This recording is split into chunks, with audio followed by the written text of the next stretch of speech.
As Professor Dasher introduced, my name is Hyun. I'm originally from Korea, but I've been in this country for about 10 years already. I came to States for about back in 2004, studying Haas Business School.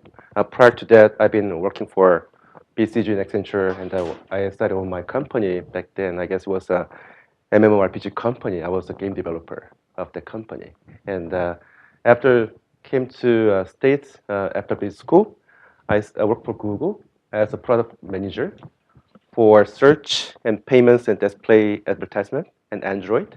Where in Android, I was heading the entire Google Play Store for international markets. So for Play Store, I work on the ebooks, magazine, and movies for the Play Store. And then I joined Escape Planet last August, where I'm working on product management and biz dev, UX marketing. So today, I want to talk more about innovation, open innovation in Korea market, and how we as a plan is planning to, let's say, adopt or deploy the strategy of innovation into United States moving forward. Those are the main topic for today. And I'm happy to get any question during the presentation. So it will be more casual presentation moving forward. Okay. So first section, I want to talk more about open innovation in Korea. So before I jump into this slide, when I first came here 2004, my first impression about US market, US basically, is how slow it is. It is means, let's say when I tried to get a phone line to AT&T, it took almost one day, basically. I had to wait for 4 hours, 5 hours in a row just to get a cable connection. And when it comes to internet connection, it was pretty much slow. So in Korea, Seoul, it's just opposite. Basically, everything is so fast, like delivery from delivery to service to even internet connection, so fast. So basically, there has been and there are so many unique product and service offerings in Korea, but the basic brownstone was because of the high-speed network, penetration of smartphone internet is so much high. As of now, smartphone penetration in Korea is about 70%. And when it comes to speed of network, now I'm using an AT&T iPhone 5, which is connected to sometimes to LTE, but in Korea, almost everywhere is fully covered by LTE. Now they are deploying the LTE advanced mode. So, and then the other interesting fact about Korea is really homogeneous market where with really high population density, meaning once you deploy one single product service, basically everyone will be in Seoul will be using it. In 5 or 3 months, those guys are basically they are impatient, so that you have to create a different service for them to be satisfied. Those are the market trait. So in order to explain the uniqueness of internet and mobile industry in Korea, I simply list off a couple of several products over here. So I don't need to go over every single product, but let's say I can just point out a couple of things. First, there was SciWord, which was created about 15 years ago. It was way before MySpace and Facebook. Nowadays, it's not really doing well, honestly. I manage the company, but the company is not is doing really great. But basically, it was the sort of phenomenon of the social network service back before MySpace. And let's say Smart Wallet over here, which is sort of like a passbook or Google Wallet, which was created way before Google and Apple, which is covering like around 10 to 15 million users out there, meaning users in Korea using Smart Wallet pay and pay the bill, pay something in the restaurant, and managing their wallet with this single application. Keaton, would you like to laser pointer?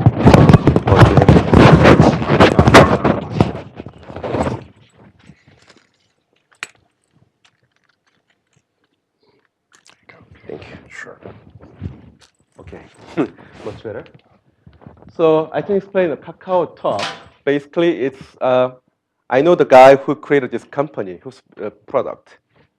Actually, that founder was the famous founder of the Han Game, one of the really famous casual game in Korea. He created this Kakao Talk, which is similar to WhatsApp. Basically, he simply copied the WhatsApp from the beginning, but he enriched the product offering. Now have 113 million users out there. And likewise, another rival of Kakao in Korea is Naver. They create a line service which has more than basically several hundred of users all over the world. Basically, so mobile messenger services. And first, I can explain it. So this is mobile messenger-based puzzle game. Basically, it's like a Candy Crush Saga, but it was created way before those services, which was tied to Kakao Talk, where I guess almost everyone in Korea were playing this Anypang game everywhere in the subway, let's say, in meeting room, dining room, living room, etc. So those are the really interesting phenomena in the market. And recently, I see a really interesting product service nowadays, which is 배달의 민족, but I don't know how to translate it, but basically like it's delivery service, meaning a merchant, like I'm the owner of the small, let's say, pizza house. So I contract with this guy. They basically promoted my merchant. So as a user, I can search the nearby restaurant who can deliver pizza for me right away. So with this application, all those small and medium merchants are able to track their marketing channel efficiency with that product. So I know there are some companies out there here in the United States already, but basically what I'm trying to say is all those interesting product service were created or initiated in Korea even before we see in the United States. And all these, let's say, ingredients were able to support this trend in the US market, in the Korea market. So I talked about the sort of phenomena in Korea. So I'm going to explain why and let's say what's the driver to support that sort of new trend or new phenomena in Korea. So I believe there are three buckets or three stakeholders to support that trend. First, government, and then corporation, and the user and developer. But I guess more interestingly, like the other Asian market, Korea was driven by government from the beginning. This guy has been really pushing hard to make something crazy from the beginning, basically. Some people complain nowadays that all those things that government has been doing so far were useless, were ineffective, were inefficient. But to me, that's not really a true argument because actually, without having this crazy investment and the push from the government, maybe there not be really an interesting phenomena in Korea. So, for example, they create a bunch of fund using like collecting fund from private sector, even from public sector, to invest in something crazy stuff like deploying entire city, entire country with high-speed internet connection, stuff like that. And they try to set up the different standard all over the world, all of the places, all of the areas. And they initiate a nationwide promotion for their new initiative. Because of that, a lot of people in Korea acknowledge that there is something going on in the market. So they are more well educated about the new trend. And there are many interesting, like the idea forum, let's say acceleration from the beginning. There was the drive by government. And after that, because of the influence from government, some big companies were trying to, let's say, put some money. But it was mainly for their growth, basically, because they are credit sector. So, for example, SK is my company. Basically, they create a bunch of mashup service, like between telco and the credit card company. So even 10 years ago, they create a mobile credit card using your 2G cell phone they were trying to, let's say, create a mobile credit card back then. And the telecom company were trying to create a healthcare service using sort of their devices. And there are many, there are, and there have been many incubation services led by big guys like Samsung, LG, SK. Nowadays, NHN, which is the #1 portal like Google in Korea, are initiating those of incubation services. After having all this, nowadays, users, developers are more into this sort of open innovation. They're looking for new opportunity in this market. So that there are many, several, let's say, incubation accelerator program led by several entrepreneurs. I know it's quite common in Silicon Valley, but here in Korea, it was really a new sort of trend recently. And then, let's say, if you go to any school, like a top school in Korea, like an engineering school, a lot of college graduates, even college students are jumping into startup nowadays rather than finishing their degree. Those are the really less fever, the things that show the fever in the market. So I want to explain more about the how it has been progressed a bit more detail from government to corporation to user level.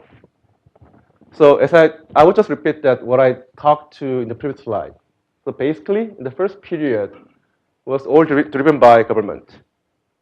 And they initiated all those technology and infrastructure innovation.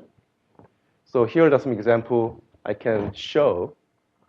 And the second phase, basically all about the led by big corporation, big companies, like a Samsung or LG, SK, all those big guys, like a so-called Jabber or conglomerate, were putting their money into the innovation stuff. And even back then, there were some sort of a small startups, small companies, but it was not really significant at that time. And there were many product business innovation led by these big companies. Nowadays, it's more similar to what's going on in the US market or Silicon Valley, where we see many new leaders are coming out of nowhere, meaning small startups are pumping up as a big leader in the market. And still the leader in the mobile internet industry are keeping the momentum as a leader even in the mobile. So these are the examples I show already. Before you leave that slide, Mhm. would you care to put dates on those periods? Would you say, when do you think the transition between the second period and the current period is? So around 2 to 3 years, basically. Really, Yeah. about 2009, 2009, 10, those are the sort of transition, inflection point Okay. between the second phase and third phases. Okay. What, did you see any kind of a special thing that makes you think that special, I don't know, concrete events or anything that happened around that time that said, this means that we've got to change So in basically, period? it's quite related to mobile adoption, smartphone. Okay. So basically, smartphone adoption in Korea was really, a little bit late. The reason because Samsung was follower, Apple was innovator, Yeah. and then even after iPhone came in the US market, SK Telecom, the company, believed that Apple would not be successful, so that they boycott the Apple. Yeah, I heard that they delayed it by a couple of years. Right.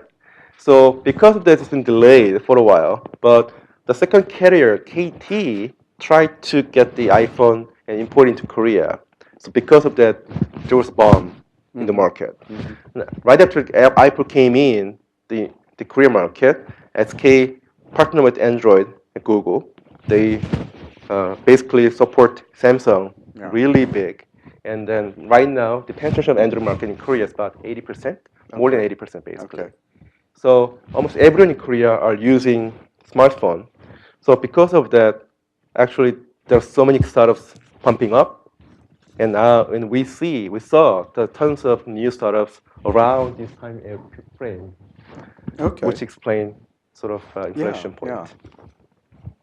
I see many more opportunities for the users, right? For Right. the developers and Right. so forth, right? Okay. Basically, it's quite simple because, quite simply speaking, because everyone in Korea is using smartphone, starting from around 2009, 2010. Because as a developer, you should do whatever you want. So summary of the section.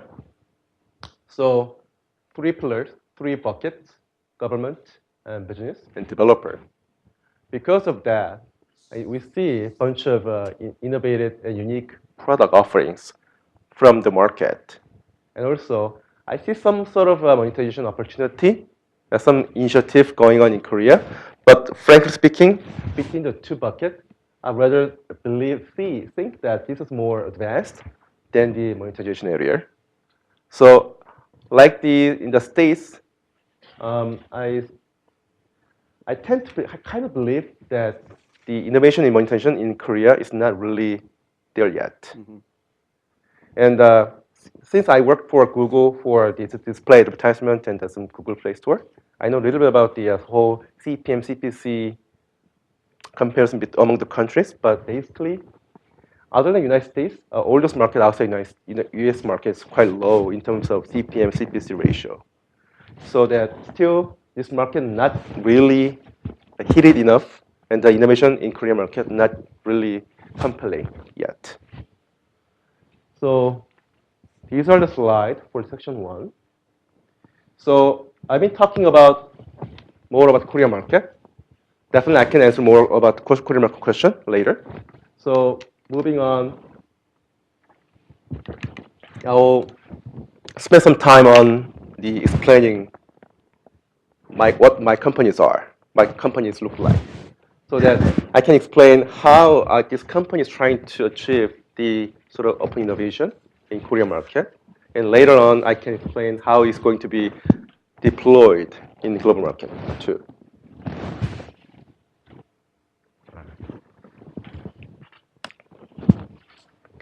So like Professor mentioned earlier, this company is quite unique to me. I joined in August last year.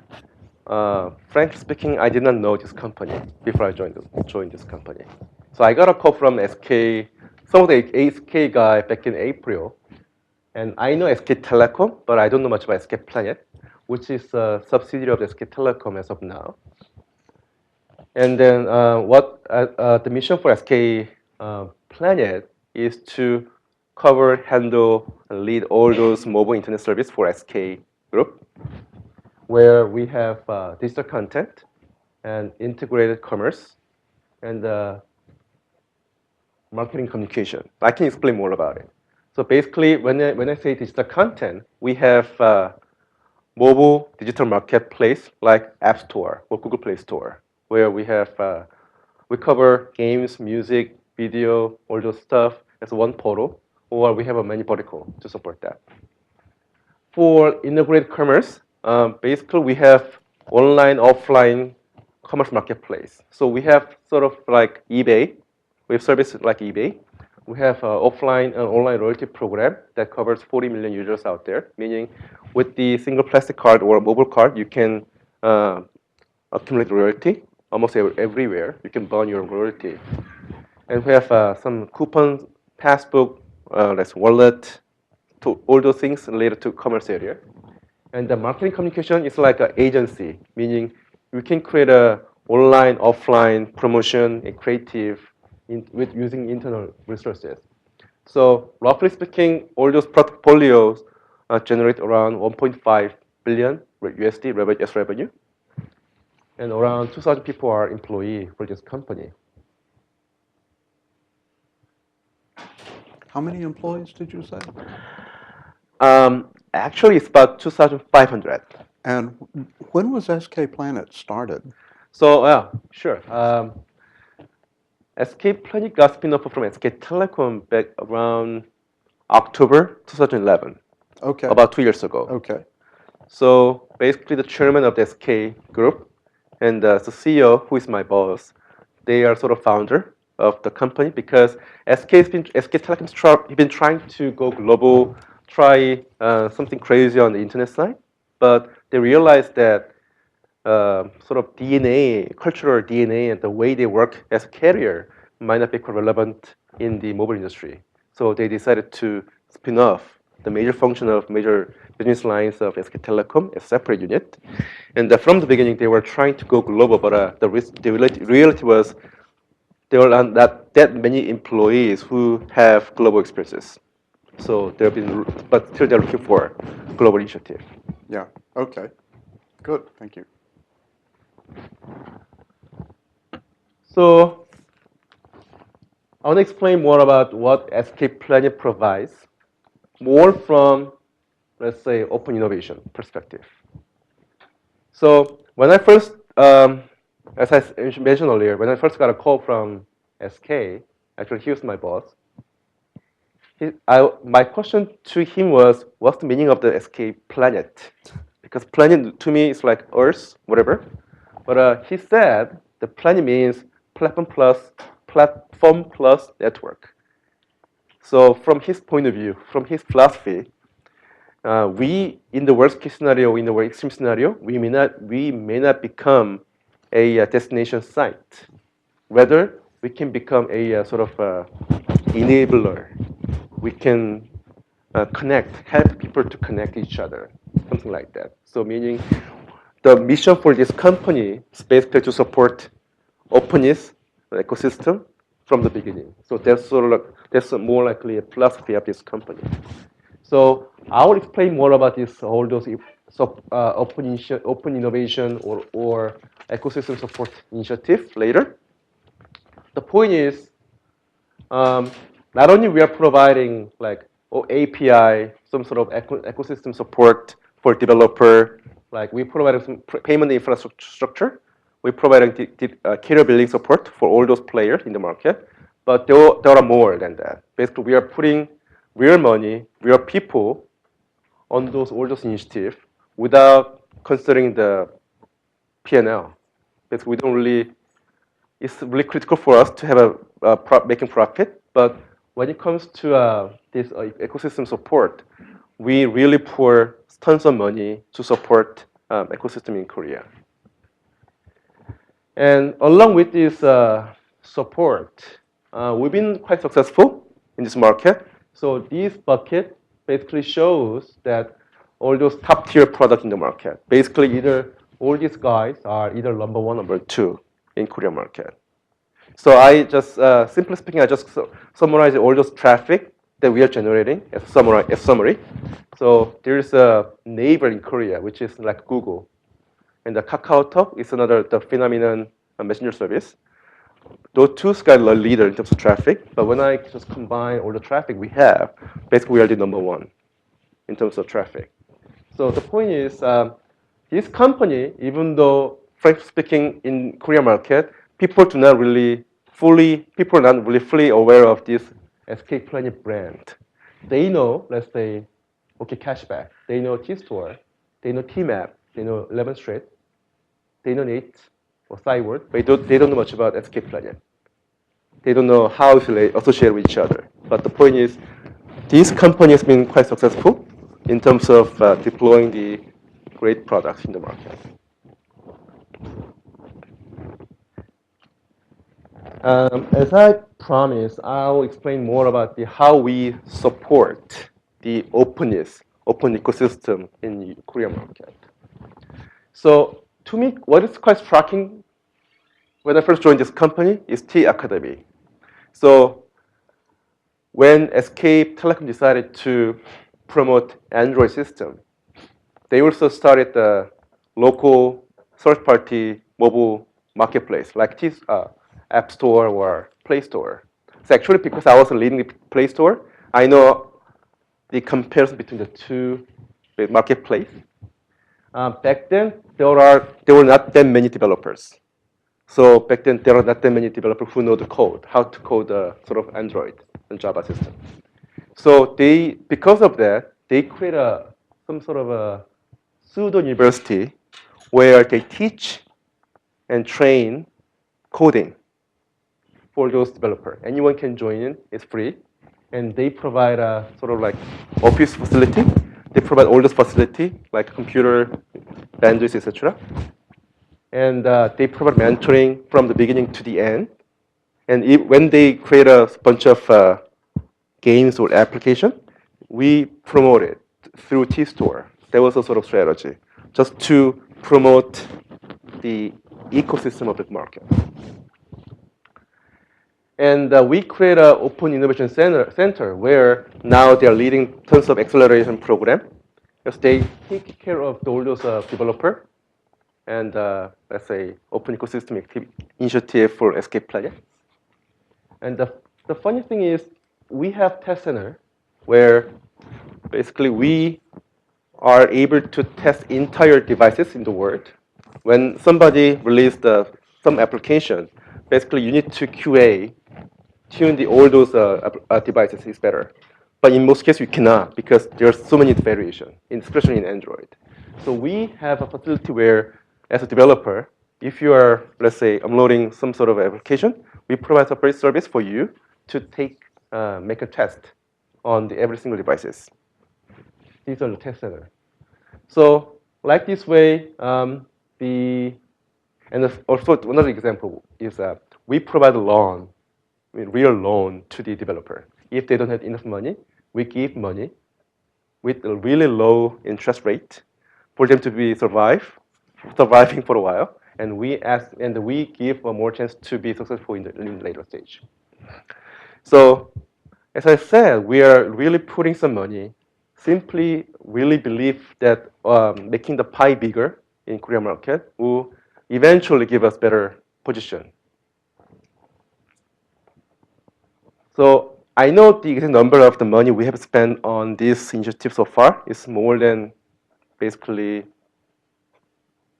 I guess, 10 million, 20 million, basically. It's really big money. We're spending tons of money for just to support and promote this open ecosystem in the market. Because I guess partially because of that, the before Play Store and then KakaoTalk tied together, Keystore was #1 for a while, but nowadays it's not really good, honestly, because of the whole KakaoTalk and then Play Store syndrome up there.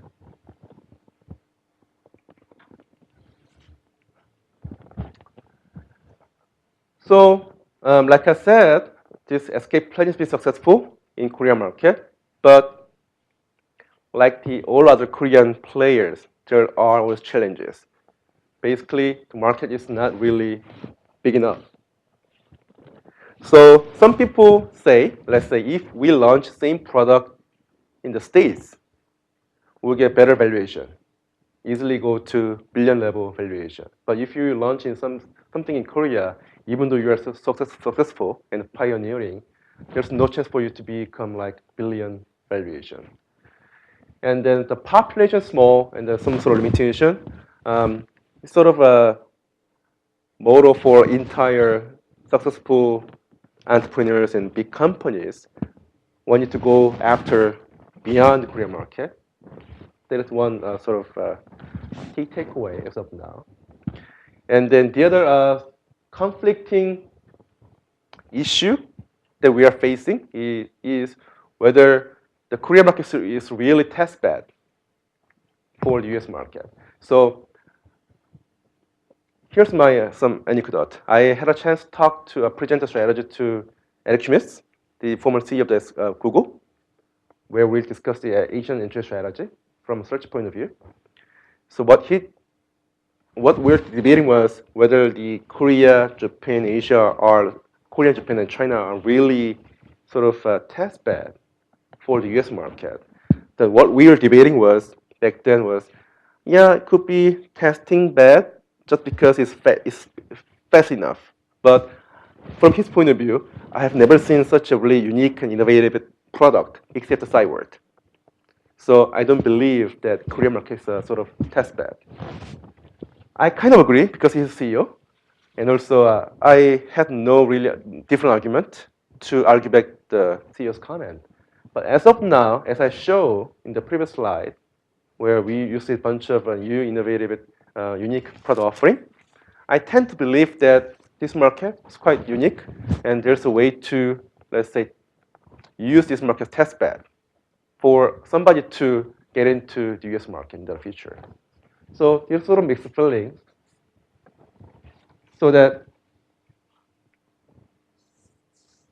So we're thinking of, we were, in the from the beginning, we were thinking of going into the US market for some reason. So this is sort of like my sales pitch to many potential, let's say, colleagues when I recruit people here. So unlike other small startup, this company can try something crazy. They're bold enough to try something new, try something big problem. And then the things I realized when I first joined this company, because I was running the T store and some other digital content operation here at Escape Planet, and back at Google, I led the whole international of Google Play Store. When it comes to product and engineering side, definitely Google is way better, no doubt. But when it comes to business operation, merchandising, all those curation, data management, SK Planet is better than Google. Really, I really mean it. And then, as I said, I guess I feel like we can leverage Korea as test bed. And unlike the other Asian company, all those management here at SK Planets are all globally exposed. And the US market, as we know, the most innovative and biggest market in the world. And I will mention later, but basically the business opportunity we're thinking here is quite aligned with our strategy. And here's a simple stat. Basically, overall, from traffic-wise, 50% of revenue or traffic are coming from US market in most cases. Around 20 or 25 are coming from Western Europe. Around 10 to 15 are coming from the advanced Asia market, like China, Japan, Korea. Not really India. India more traffic, more not from monetization. But those are the stats. But around 2006 and 5 or 7, whatever, the notion on in the internet industry was, even though you are successful in the US market, you cannot be successful in Asia market because we have to customize it, everything. Things are changing, I guess, since around 2009 and 10. So successful product in the US market are starting to pick up in the Asian market without heavy culturalization, without heavy localization. So that's why I guess then on the flip side, it might be even easier for the non-US player to get into US market because to some extent, global market is more like a homogeneous moving forward nowadays. So those are the sort of our rationale to try to get into US market. So far I've been talking about Korean market basically, and then Escape Planet. Then section 3 is more about the strategy. So it's more company specific strategy, but I'm happy to get any feedback or challenges because we're trying to something crazy and new here in the future.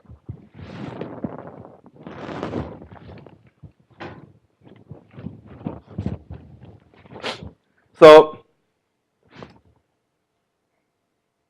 I tried to show some lessons and we learned from many failures so far. I guess that way I can at least say, yeah, here's the sort of mistake we've been doing so far. We do not want to repeat the same mistake again when we want to get into this market. So I believe it's another lesson for other players who want to go global in the future.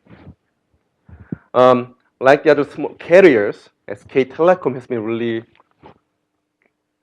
they have enough cash, always. So they've been putting tons of money, like more than billions of dollars, into looking for global opportunities. So I just simply listed a couple of things. Let's say in the upper hand, it's more of a failure that costs more than billions, probably. These are some sort of some small success I can explain. So Helio is sort of like a MVNO service, joint venture between SK Telecom and Sprint. And it was fair, of course. And then and Cyworld, even though it was so successful in Asian market, Korean market, they were trying to launch similar product in the state with the similar strategy, similar marketing strategy, similar product strategy. It failed. So if I sum up all those lessons from those failures, they simply try to localize their product. They don't really care about US market users at all. Simply localize it. String localization, simple UI changes, that's it. And then many Asian companies, when they get into US market, basically they send over tons of expat from their headquarters. It's not just for Korean companies, for China, it's for Japan, same basically. So, and then those guys are hired in the US office, cannot make a decision at all because they have to go back to headquarters to get a final approval.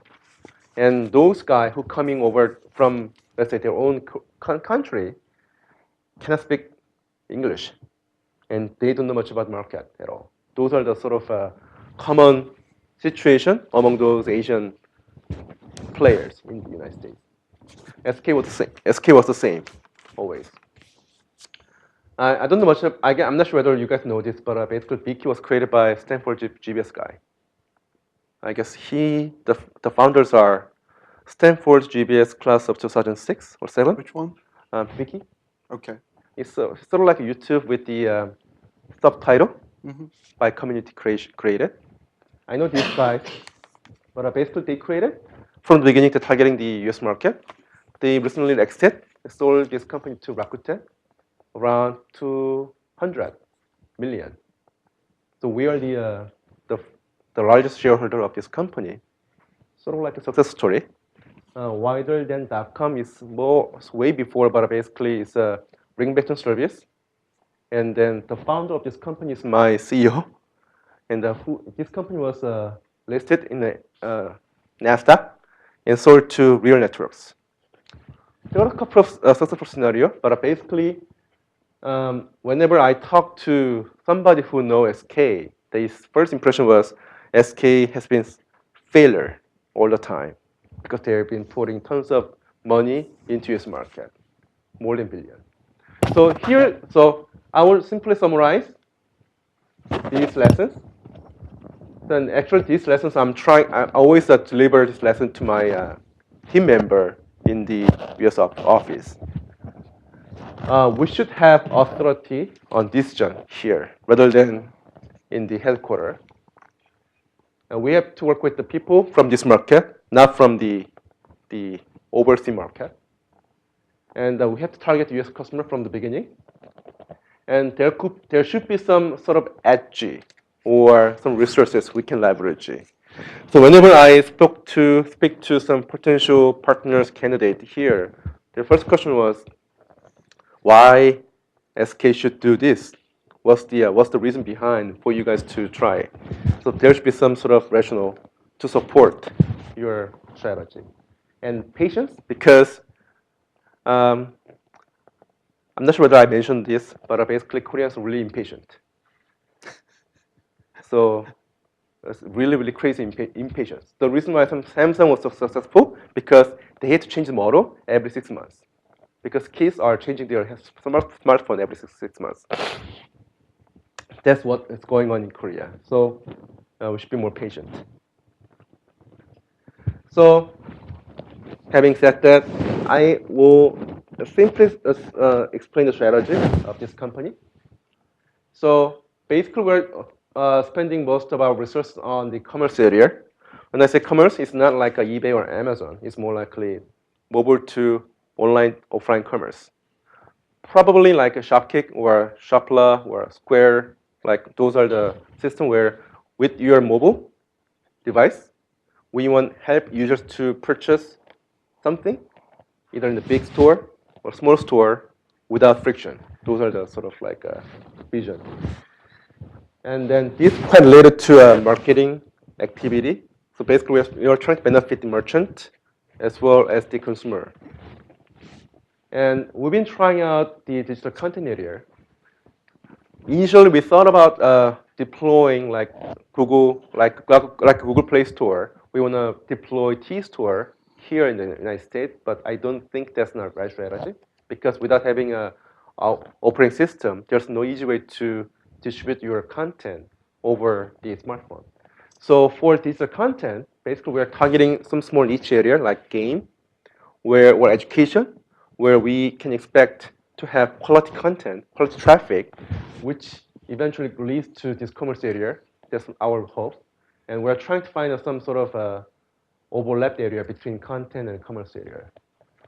And definitely we should create a bunch of enabling monetization platform that support mainly these two pillars in the future. The reason why we put together a strategy in this way, basically, as I mentioned earlier, at least in Korea, we have all sorts of value chain. We have all the components in value chain in this area. And then the real problem of in this area in the United States because is nobody has seen the proof of how it works in the real world. So one way is we can try some crazy investment on product and engineering and then business side. And we want to leverage the Korean market as test bed to show how it works in the real world. That's a high-level strategy. And I will just simply go through, but basically the whole area is convert mobile traffic to online commerce.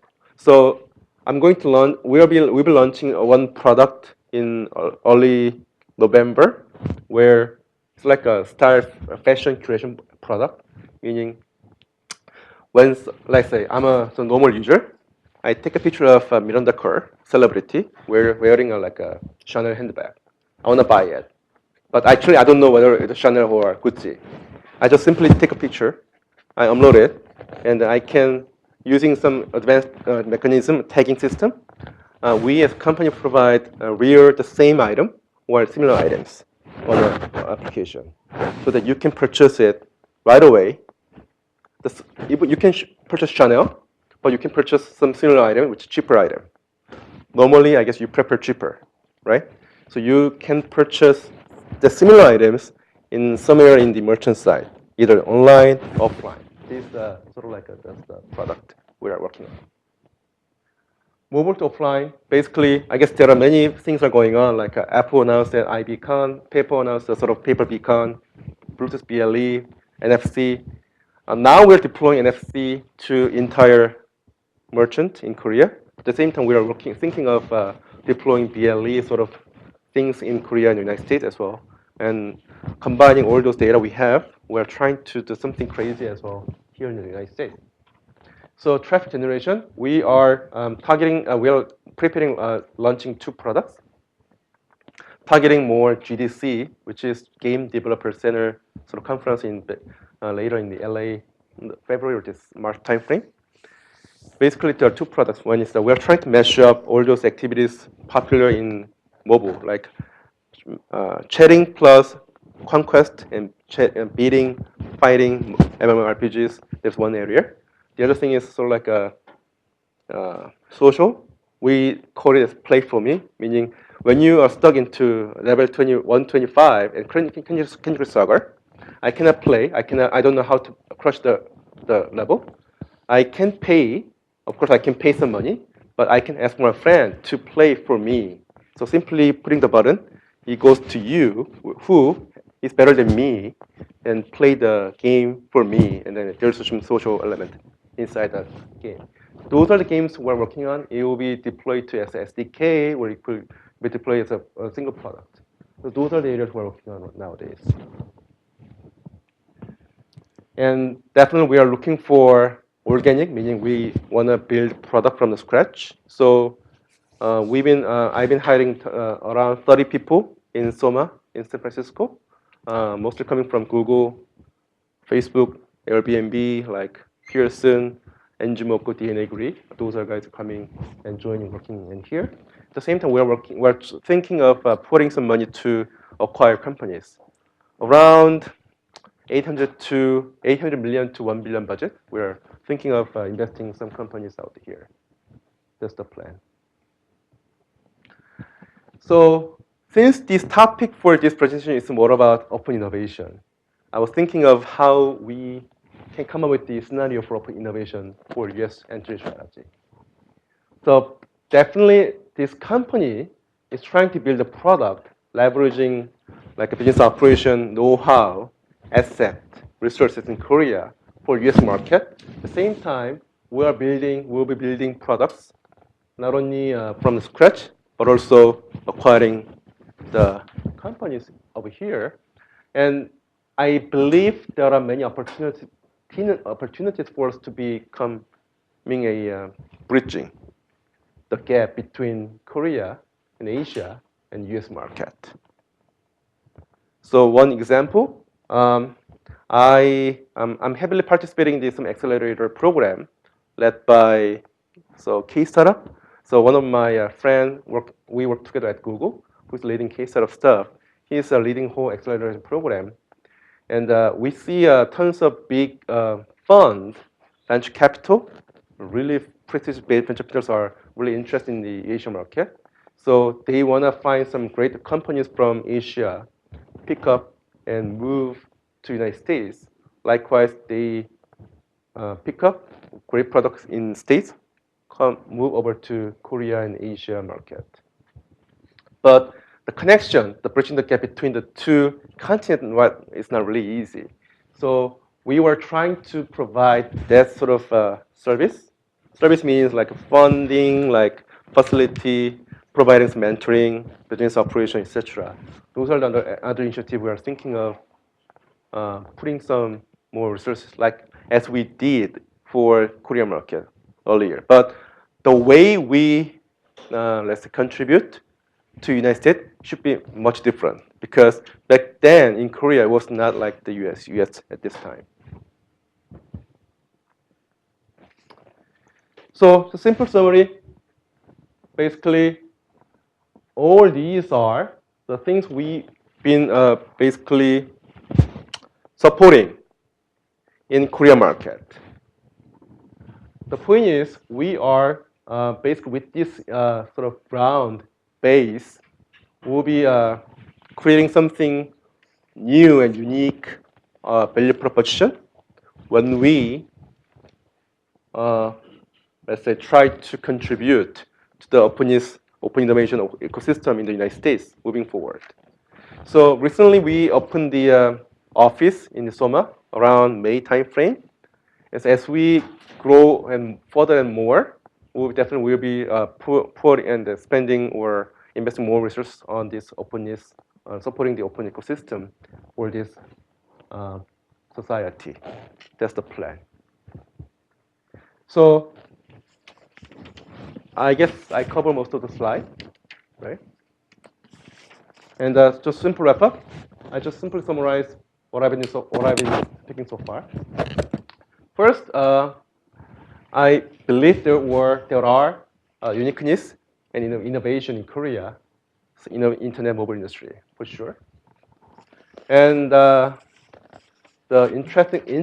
interesting thing is that government has been driving from the beginning, but later, now it's driven by individual users, small companies like in Silicon Valley.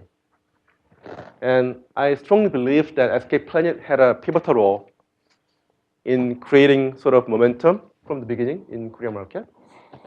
And like the other companies in Korea, we are trying to go global here. And we have many challenges, but definitely that's my mission to overcome those challenges. So these are the whole summary. So I guess this is it. So I'm happy to get any question from the audiences. First of all, thank you very much.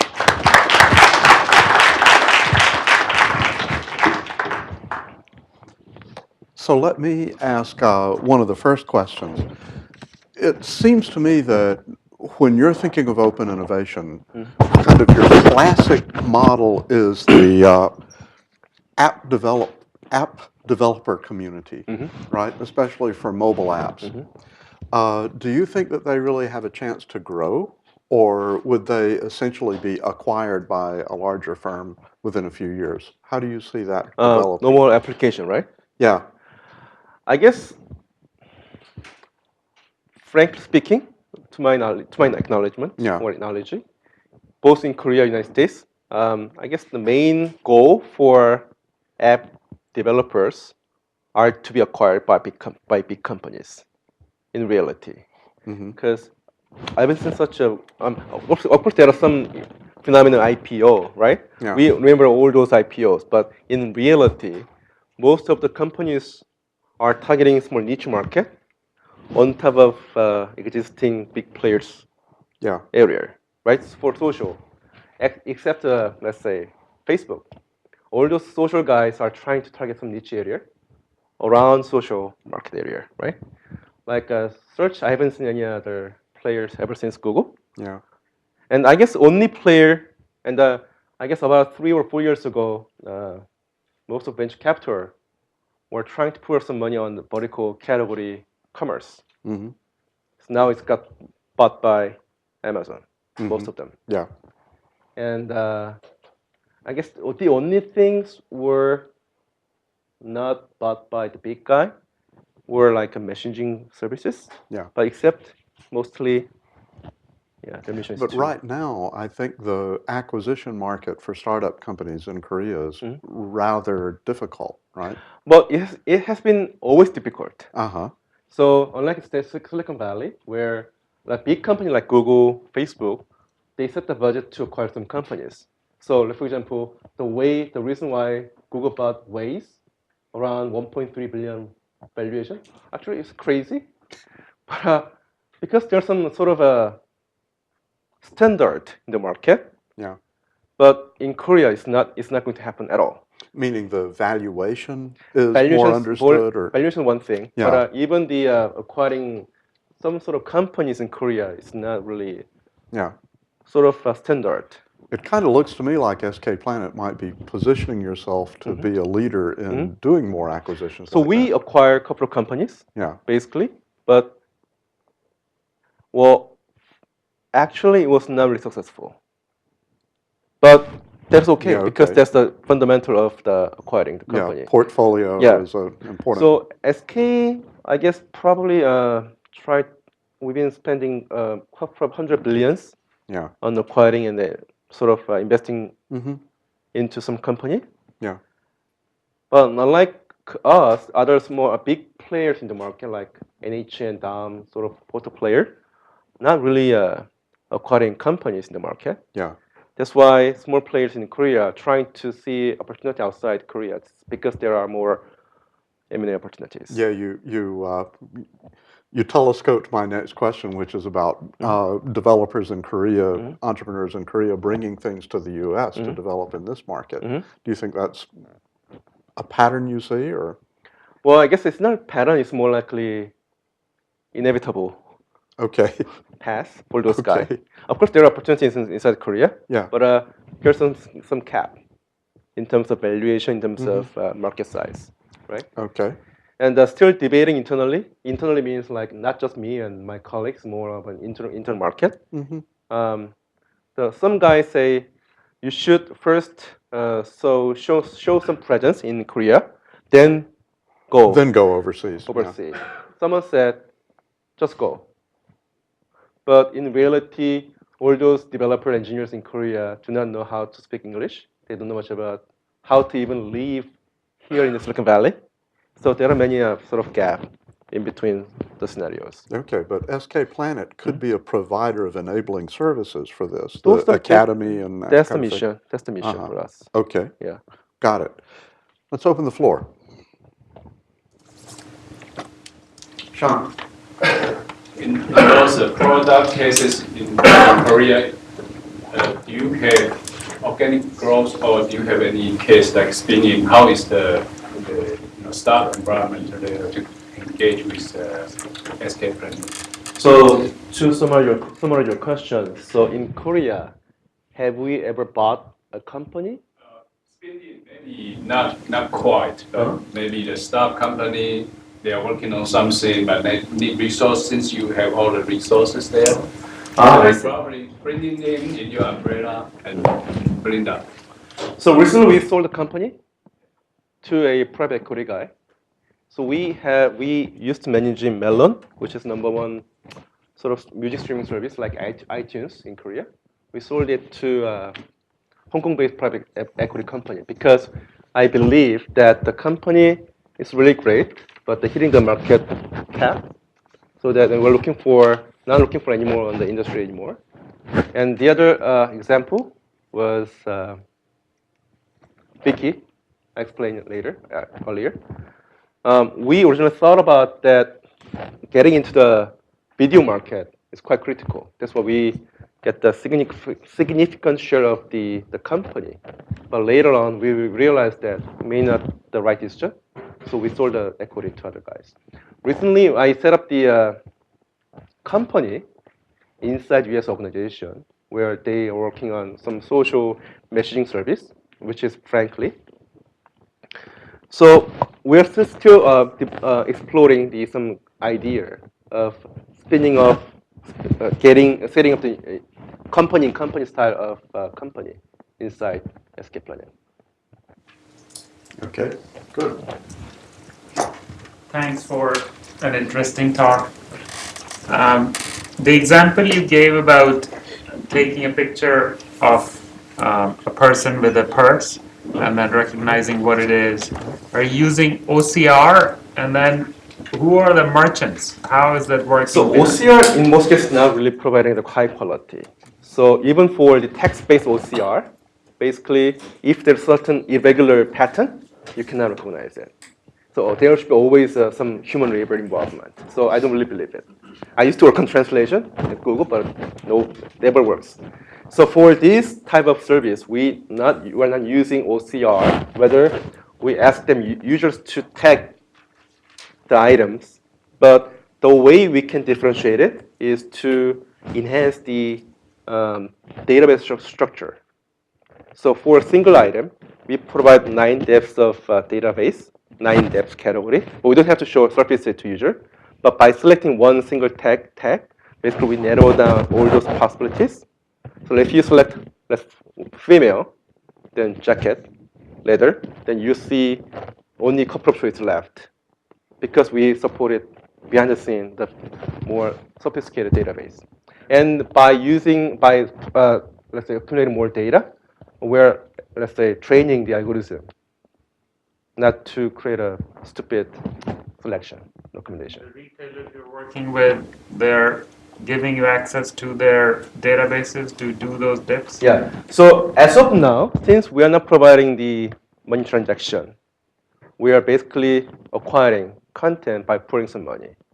I guess if I were a small startup where I have only 100K, I cannot do it. But since we are backed by big capital, from the beginning, I will use the capital as more likely seeding, content seeding. Once you get a quality content, I will put some payment function so that people may not need to leave the application. And with the money from affiliation partner, we give the money to content provider or seller, to sort of ecosystem. Good. So you mentioned that the transition from big corporation driving innovation to developers driving innovation happened because of the growth of the mobile industry. And it sounds like most of the innovation in Korea right now is focused on the mobile space and internet space. Right? So how do you see the next area of innovation coming into being? Is it going to be, do you have to repeat the whole cycle having the government drive it first, or you think a big corporation like SK Planet would look for the next area? So Drive? just simply, if I were to have started my own company, I'd rather work on either two things. One, monetization on mobile, or enterprise. I'd rather do it. And the way to innovate in those areas, I guess either you have some crazy idea or strategy or technology, or you have tons of money. That's my view. It helps even to be both, right? Right. There's no way to get the both, but basically, the reason I'm saying that the two areas are quite important because so far, the way we, let's say, do business in mobile internet industry is simply to create a bunch of traffic without considering all those money anymore, right? But all those valuation I see nowadays just just bullshit. Because basically you cannot expect a 1 billion valuation from simply to 1 billion traffic. Right. So the point is, as of now, and especially mobile industry, where users have more engagement with the devices. Meaning on web, you have some purpose and intention when you see web. On mobile, you don't have such intention anymore. Basically, it's a sort of a spontaneous engagement. And we are putting tons of irrelevant advertisement, and people hate about it. So there should be some smart way to monetize traffic on mobile. That's why I'm thinking of putting some money on the sort of a commerce area. That's one thing, and enterprise is a different thing. But back to your question, I quite don't think that the government will drive the innovation anymore, because it's sort of the innovation I'm thinking in the future is more on top of the existing platform rather than. That's really more of a macroeconomic phenomenon than it is, say, Right. a particular industry Right. evolution. Right. Okay. Quick follow-up question. You're talking about mobile to online or mobile to commerce and also mobile to offline. How's the divide in Korea between traditional retail industries that are primarily offline, department stores and supermarkets and whatever, versus the online community? Are you starting to see the offline retail outlets doing more online promotions and so forth? Well, as a merchant, basically the money I'm pouring onto the promotion is basically garbage to some extent, because they don't know how to measure the efficiency or effectiveness of the money. There's a certain budget, but basically they spend the money because they tend to believe it'll be working. So offline retailers are putting some money on the online channel, just expect to get more customer retention through the channel, but still they don't know how to measure the value of that money investment. Yeah. And the other aspect is, when I look at this whole stat, basically the internet e-commerce penetration on retail side, the ceiling is about 25%. As of now, the highest penetration in the world in commerce is around 15%, which is Korea and United States. 10 to 15 is our highest. Up to 25, we can expect to grow the sort of e-commerce area. So the point is, there should be some smart way to measure the efficiency of their promotion budget, both for online. For online, it's quite simple, but especially for offline. Yeah. I guess that's the really critical thing. That's why PayPal spends tons of money on pouring on the investment on PayPal Beacon, Apple, Square. I guess those are the areas. Okay. You had a comment. I saw your hand back. You've established a successful method and process for business development in Korea. But as you target the United States market, what are the risks and challenges that will present themselves, and how will you change the method as you penetrate this market? So when I look at the stat, basically all the startup in the valley, the chances of being successful is about 1%. 1% means like either acquired, IPO, or together, right? When I look at the portfolios of XL partners, like Anderson Horowitz, KPCB, it's around 10%. Even those really big venture capital are 10%. So when somebody asks me a question whether I'll be successful, I would say between 1 to 10%, basically.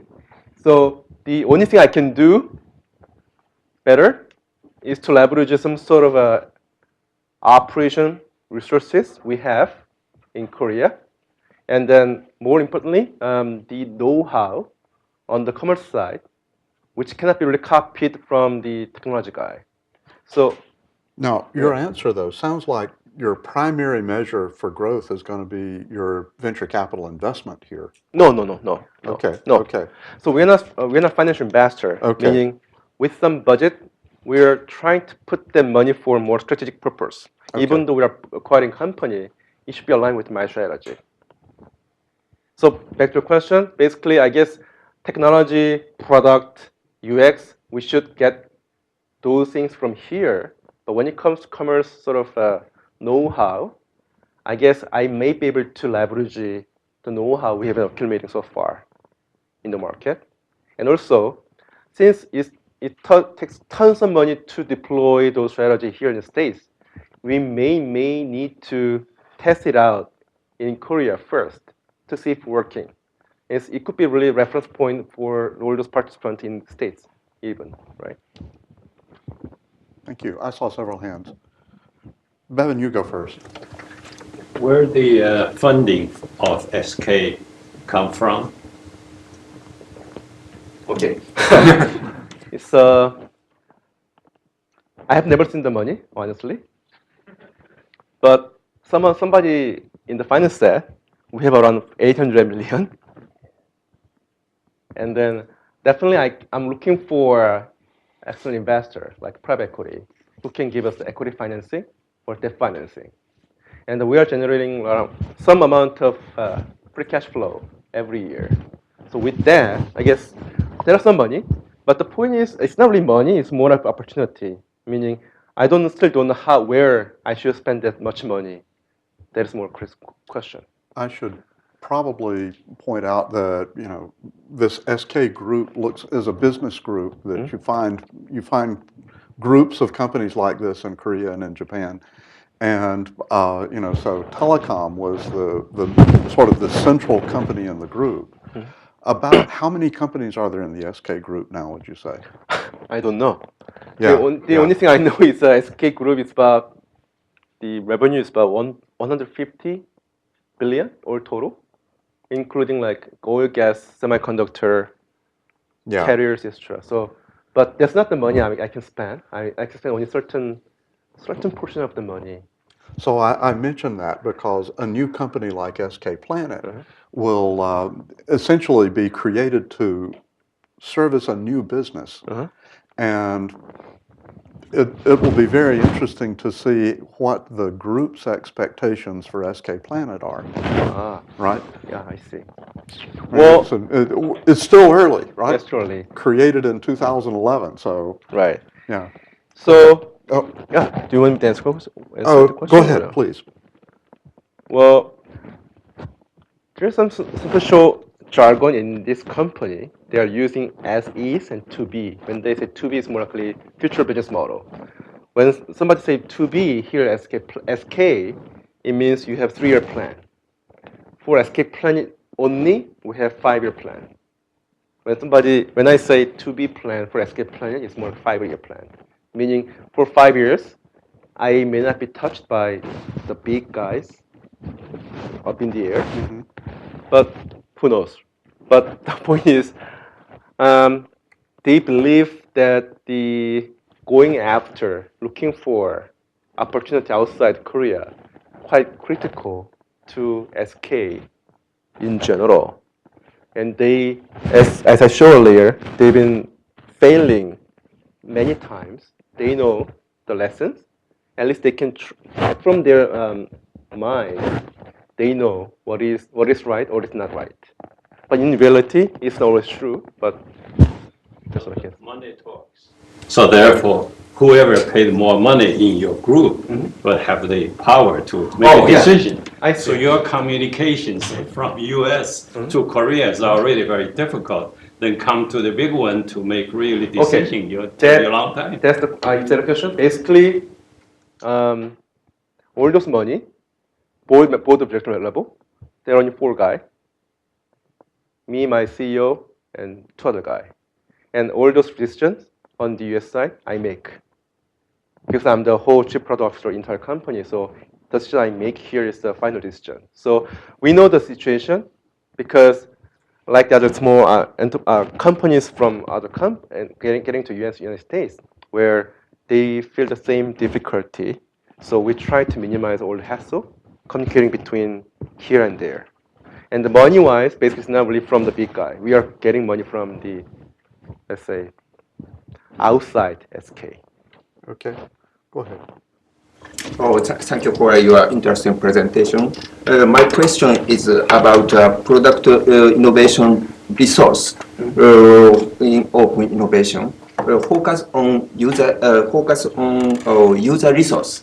What's the difference from US user to Korea user? I see. So basically, the question is difference between U.S. user and Korean user in terms of usage, etc. As an innovation resource. Examination. Well, simply from UX perspective, user interface perspective, users in the States are more prefer simplistic, simple interaction, whereas in Korea, in Asia, they prefer more on the more dynamic, iterative, more complicated interaction.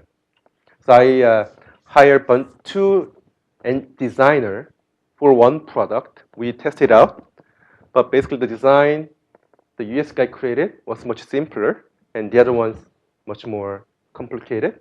Everyone in Korea prefer this. Everyone in the US prefer this.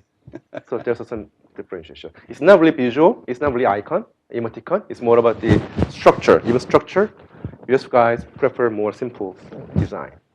Other than that, I think. Yeah, that's a very interesting statement because user experience design would always say that you would try to optimize the operations so that a person could actually interact with the application more efficiently. Mm-hmm.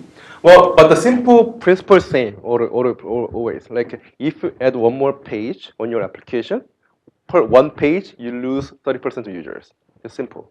But the point is, in terms of delicate, the sort of complexity of the design, most of the people in Korea prefer more sophisticated, more delicate design. But here, in the States, it's not really true. So to some people in Korea, when we present the product from the United States, they say it's nothing, it's empty. They say feedback from those users in Korea. I think we're about out of time.